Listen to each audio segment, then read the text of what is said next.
এটা কথা বুজি পোৱা নাই। অসমৰ এটা চামে কোটি কোটি টকা হেৰুওৱাৰ পাছতো নিমাতে আছে। কোনোবাই যদি তেওঁলোকক প্ৰশ্নও কৰিছে, তেওঁলোকে সেইখিনি তেওঁলোকৰ টকা নহয় বুলিহে কৈছে। অৰ্থাৎ কোটি কোটি টকা তেওঁলোকৰ বাবে টকাই নহয়। আৰু আন এটা চামে মাত্ৰ ১০০ টকাৰ বাবে ৩৮ ডিগ্ৰী উষ্ণতাটো নাচি নাচি গছপুলি ৰুই ফুৰিছে। তাৰমানে কথাটো এনেকুৱা নেকি? এটা চাম প্ৰয়োজনতকৈ বেছি ধনী হৈ গৈ আছে আৰু এটা চাম প্ৰয়োজনতকৈ বেছি দুখীয়া। আগৰ কথাবোৰ বাৰু বাদ দিলোঁ। যদি যোৱা ৩টামান মাহৰ যদি আমি হিচাপ কৰোঁ, তেনেহ'লে দেখিম যে প্ৰথমে YBOয়ে অসমৰ পৰা লুটিলে ৩০০ কোটি টকা, দীপাংকৰে লুটিলে ৭,০০০ কোটি টকা। সংবাদ মাধ্যমত প্ৰথমে ওলাইছিলে চুমি বিশালে ২,০০০ কোটি টকা লুটিছে বুলি, কিন্তু বৰ্তমান বাতৰি কাকতত ওলোৱা খবৰ মতে তাৰ পৰিমাণ প্ৰায় ৪,০০০ কোটি টকা।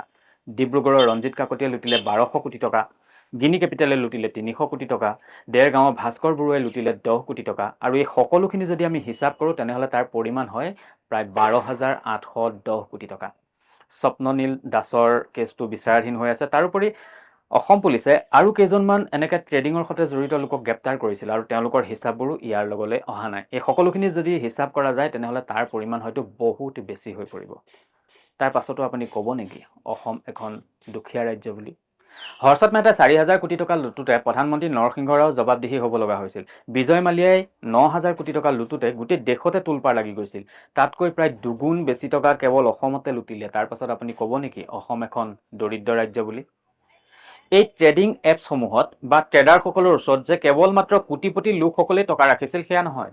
YBOত যিসকলে টকা ৰাখিছিল তেওঁলোক সাধাৰণ লোক আছিল, খাটি খোৱা লোক আছিল। দীপাংকৰৰ ওচৰত যিসকল লোকে টকা ৰাখিছিল তেওঁলোক সাধাৰণ লোক আছিল। ৰাতিটোতে ধনী হোৱাৰ সপোন দেখি তেওঁলোকে বৰশীৰ টোপ কিলিছিল। শ্বেয়াৰ মাৰ্কেট ভুৱা নহয়, ট্ৰেডিং কৰাটো ভুল নহয়, কিন্তু কিছু সংখ্যক লোকে ইয়াক ভুলভাৱে পৰিচালিত কৰাৰ বাবেই ভালকৈ যিসকলে ট্ৰেডিং কৰি আছে তেওঁলোকো আজি বিপদত পৰিছে। ভুল আমাৰ গাতো আছে। আমি বেংকৰ পৰা ২০ লাখ ২৫ লাখ টকা লৈ ৰাতিটোৰ ভিতৰতে ধনী হ'বলৈ বৰশীত টোপ গিলি কাৰোবাৰ ওচৰত টকাকেইটা চমজাই দিছোঁ। কিন্তু সেই টকাখিনিয়ে আমিতো ব্যৱসায় কিবা এটাও কৰিব পাৰিলোহেঁতেন। আজি যদি চৰ অঞ্চলৰ লোকসকললৈ চাই, তেনেহ'লে দেখিব যে চৰ অঞ্চলৰ লোকসকলে কিন্তু এনেদৰে ৰাতিটোতে ধনী হোৱাৰ সপোন দেখি তেওঁলোকে সমস্ত তেওঁলোকৰ ওচৰত যি জমা ধন আছিল, সেই জমা ধনখিনি কিন্তু কোনোবা ট্ৰেডাৰৰ ওচৰত তেওঁলোকে দি দিয়া নাছিল, ট্ৰেডিং কৰিবলৈ তেওঁলোকে দি দিয়া নাছিল। কাৰণ তেওঁলোকে ৰাতিটোতে ধনী হ'ব নিবিচাৰে, তেওঁলোকে কৰ্ম কৰিব বিচাৰে, তেওঁলোকে কৰ্মৰ ওপৰত বিশ্বাস কৰে।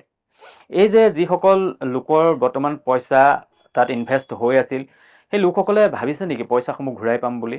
আপোনালোকে কেতিয়াও সেইবোৰ পইচা হয়তো জীৱনত হয়তো আপোনালোকে সেইসমূহ ঘূৰাই নাপাব। কাৰণ এই পইচাসমূহ ঘূৰাই পাবলৈ হ'লে এখন দীঘলীয়া আইনী যুঁজত আপোনালোক অৱতীৰ্ণ হ'ব লাগিব। আৰু সেই আইনী যুঁজ খেলোঁতে খেলোঁতে আপোনালোকে যিমানখিনি টকা জমা থৈছিল তাতকৈ দুগুণ তিনিগুণ আপোনালোকৰ যাব। আৰু যিসকলে এই বিজনেছটোৰ সৈতে জড়িত আছিল তেওঁলোকৰতো একো অসুবিধা নহয়। তেওঁলোক যদি কাইলৈ জেলো হয়, তেনেহ'লে ৪-৫ বছৰ পাছত তেওঁলোক ওলাই আহিব, আৰু ওলাই অহাৰ পাছত তেওঁলোক বাহিৰলৈ গুচি যাব।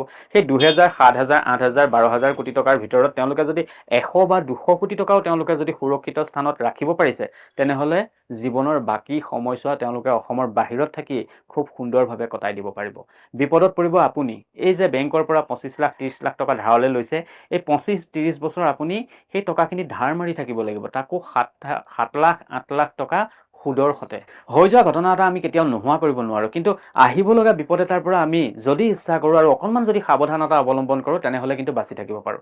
গতিকে আহক সংকল্প লওঁ, ৰাতিটোতে ধনী হোৱাৰ সপোন দেখি যাৰে তাৰে ওচৰত আমি এতিয়াৰ পৰা আৰু টকা জমা নথওঁ। যিকোনো বিত্তীয় প্ৰতিষ্ঠানত আমি টকা জমা নথওঁ। টকা কেৱল মাত্ৰ ৰাষ্ট্ৰীয়কৃত বেংকতহে থ'ম। আৰু ট্ৰেডিঙো যদি কৰোঁ, তেনেহ'লে নিজেই শিকিম, নিজেই নিজৰ টকা ইনভেষ্ট কৰিম আৰু নিজেই নিজৰ ভৱিষ্যতটো বনোৱাৰ চেষ্টা কৰিম। কাৰোবাক আমি ৰাতিটোৰ ভিতৰতে ধনী কৰাৰ সপোন নেদেখুৱাওঁ, কাৰোবাৰ পৰা টকা লৈ নিজেও ধনী হোৱাৰ সপোন নেদেখোঁ। আৰু এই কাম আপুনিও নকৰিব। এই কাম যদি আপুনি কৰে, তেনেহ'লে কোনোবা দিনা আপোনাৰ অৱস্থাও বিশাল দীপাংকৰৰ দৰে হ'ব।